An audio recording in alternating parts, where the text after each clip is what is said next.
Quran 16:21-22 proves that Hazrat Isa, peace be upon him, passed away. The verse goes as follows. And those on whom they call beside Allah create not anything, but they are themselves created. They are dead, not living, and they know not when they will be raised. Chapter 16, verse 21-22. These verses tell us that whoever is worshipped as a false god is dead. Since Christians worship Hazrat Isa, peace be upon him, as God. This verse tells us that Hazrat Isa, peace be upon him, has also passed. These verses were meant for the Christians who had made Hazrat Isa, peace be upon him, God. It was to tell the Christians that Hazrat Isa, peace be upon him, was just a prophet who passed away like all other human beings.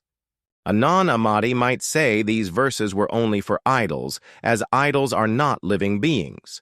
However, the verses also say, they know not when they will be raised. This shows that it is not for idols, as idols cannot be resurrected, nor do idols have life. A non-Ahmadi then might say that there are people who are worshipped as gods, but are still alive. However, it is talking about the people worshipped as God at the time of the Quran. There are 4 major points that the verses raise. First, these false gods do not have the power to create anything. Second, they themselves are created and are dependent on worldly actions and entities. Third, they are dead, so they cannot exercise their alleged power. Fourth, they do not know when they will be raised back to life. Some non-Ahmadis say that the idols will be raised physically. However, the reality is, the people who are made into idols will be resurrected. This will show the people who worship these false gods that there is only Allah. There is a saying that is attributed to Hazrat Ibn Abbas about all idols being raised. However, this alleged statement cannot be accepted because, narrated, Abdullah. When the Prophet, peace and blessings of Allah, entered Mecca on the day of the conquest, there were 360 idols around the Kaaba.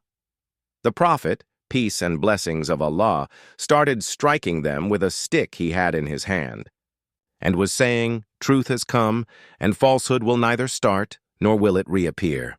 The Holy Prophet, peace and blessings of Allah, destroyed these 360 idols. A non-Ahmadi might say they will all be raised and questioned on the Day of Judgment. However, the Holy Prophet, peace and blessings of Allah, had said, "Truth has come, and falsehood will neither start, nor will it reappear."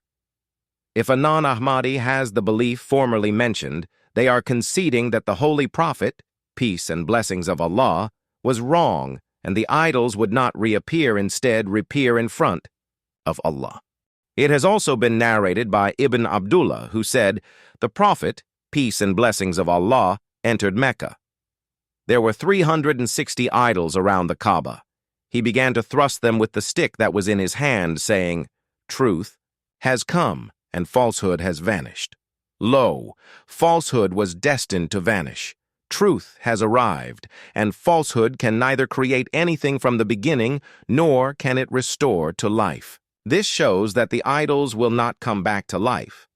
Although the verses do mention idols, it does not mean the idols will be raised as shown by the hadiths. It is also stated in Imam Malik's Mutwata, also according to the non-Ahmadi's belief, if the grave of the Holy Prophet, peace and blessings of Allah, is worshipped, that too will be raised on the Day of Judgment. Some have also tried to say Hindus worship cows.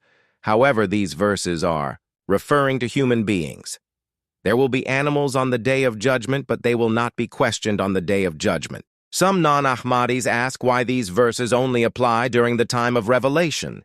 There were many people who were making partners with Allah, so Allah revealed these verses to show the people that their false gods were dead, while Allah is a living God. Some have tried to say that Hazrat Isa, peace be upon him, is not taken as a god. However, please read the Quran. Hazrat Ahmad, peace be upon him, also states, "Just see how clearly these verses affirm the death of all those human beings who were worshipped as gods by the Jews and Christians and some of the Arab tribes and to whom they supplicated. If you, are still not convinced of the death of Jesus, son of Mary, why don't you simply admit that you are not prepared to believe in the Holy Quran? Izala Auham, Ruhani Kazain, Volume 3, page 431. Please like and subscribe to spread the truth.